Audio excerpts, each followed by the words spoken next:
Hello সবাইকে, আপনারা সবাই কেমন আছেন? আশা করি অনেক অনেক ভালো এবং সুস্থ আছেন। আজকের রেসিপি হচ্ছে রুই মাছের মাথা দিয়ে বাঁধাকপি ভাজি।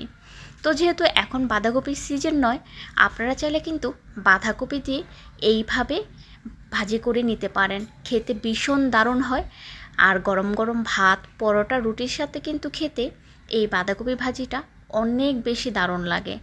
তো একবার হলেও আপনারা এই বাঁধাকপি ভাজিটা ট্রাই করে দেখবেন, আশা করছি ভালো লাগবে। এখন আমি রুই মাছের আস্ত একটা মাথা নিয়ে নিয়েছি। মাথাটাকে ছোট ছোট করে টুকরো করে নিয়েছি। আর ভালো করে আমি লবণ দিয়ে মাছটাকে ধুয়ে নিয়েছি। এখন পরিমাণ মতো লবণ এবং হলুদ গুঁড়ো দিয়ে দেব। দিয়ে ভালো করে এই মাথাগুলোকে একটু মাখিয়ে নেব। তো আমি মাথাগুলো কিন্তু খুব সুন্দর করে মাখিয়ে নিয়েছি। এখন আমি একটা বাঁধাকপি কেটে নিয়েছি।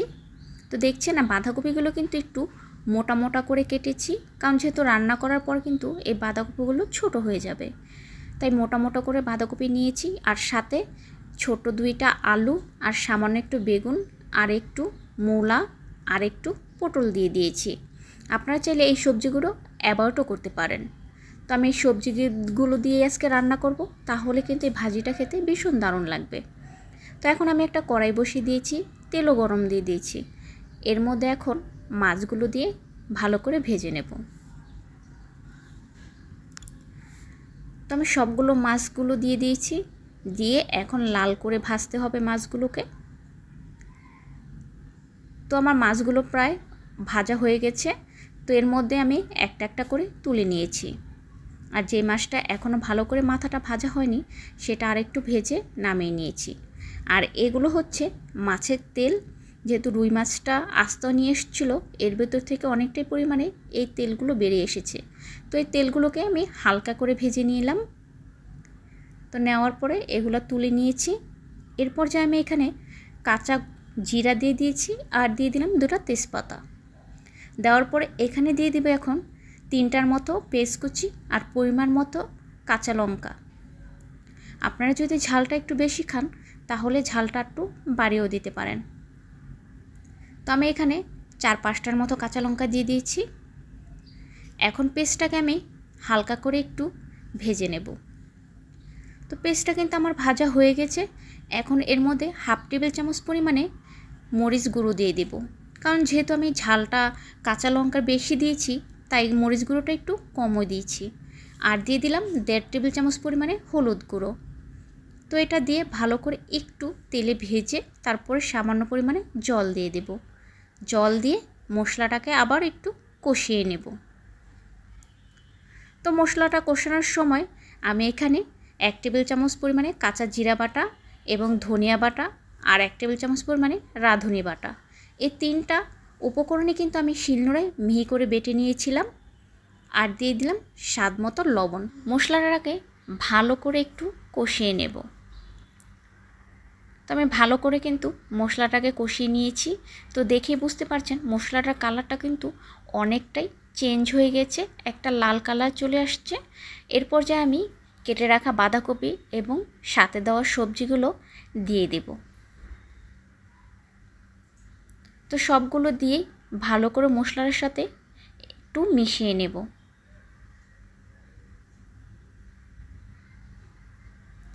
তো আমি অল্প অল্প করে প্রথমে দিয়ে এই মশলার সাথে মিশিয়ে নিয়েছি, কারণ যেহেতু বাঁধাকপি অনেকগুলো এখানে, তাই অল্প অল্প দিয়ে একটু মিশিয়ে নিয়েছি। তো এখন আমি আস্তে আস্তে সবগুলো বাঁধাকপির সাথে ভালো করে একটু মিশিয়ে নেব। তো আমার মিশানো কিন্তু হয়ে গেছে। এর পর্যায়ে এখানে সামান্য একটু পরিমাণে জল দিয়ে দেব, ওই 1 কাপের মতো। এর পর্যায়ে আমি বাঁধাকপিগুলো ঢাকনা দিয়ে ঢেকে দেব, তাহলে ভালো করে কিন্তু সিদ্ধ হয়ে যাবে। তো দেখছেন ঢাকনা খোলার পর কিন্তু অনেকটাই জল বেরিয়ে আসছে বাঁধাকপি থেকে, আর বাঁধাকপিগুলো কিন্তু এখনও ভালোভাবে সিদ্ধ হয়নি। তো আবার একটু নেড়েচেড়ে ঢাকনা দিয়ে ঢেকে দেব। তো আবার ঢাকনা খোলার পর দেখলাম এখনও অনেকটাই জল আছে, ভালোভাবে বাঁধাকপিগুলো সিদ্ধ হয়নি। তো এর পর্যায়ে আমি মাছের মাথাগুলো দিয়ে দেব। দিয়ে বাঁধাকপিগুলো একটু মিক্স করে নেব। আবারও একটু ঢেকে দেব। তো একটু ভালো করে ঢেকে সিদ্ধ করে নিলে এই বাঁধাকপিটা খুব তাড়াতাড়ি সিদ্ধ হয়ে যাবে। তো ঢাকনা খোলার পর দেখছেন এখানে কিন্তু অনেকটাই তারপরও জল রয়ে গেছে। এখন এর মধ্যে দিয়ে দেব ভাজার জিরার গুঁড়া 2 টেবিল চামচ পরিমাণে। তো দিয়ে ভালো করে বাঁধাকপিটাকে আবার একটু মিক্স করে নেব। তো মিক্স করা কিন্তু হয়ে গেছে। এখন আবার একটু ঢাকনা দিয়ে ঢেকে দেব। তো ঢাকনা দিয়ে ঢেকে দিলে যতটা জল আছে খুব তাড়াতাড়ি কিন্তু বেরিয়ে আসবে। তো দেখছেন এখানে কিন্তু যতটুক জল আরও ছিল বাঁধাকপিতে তা কিন্তু বেরিয়ে এসেছে। এরপর যা আর ঢাকনা দেব না।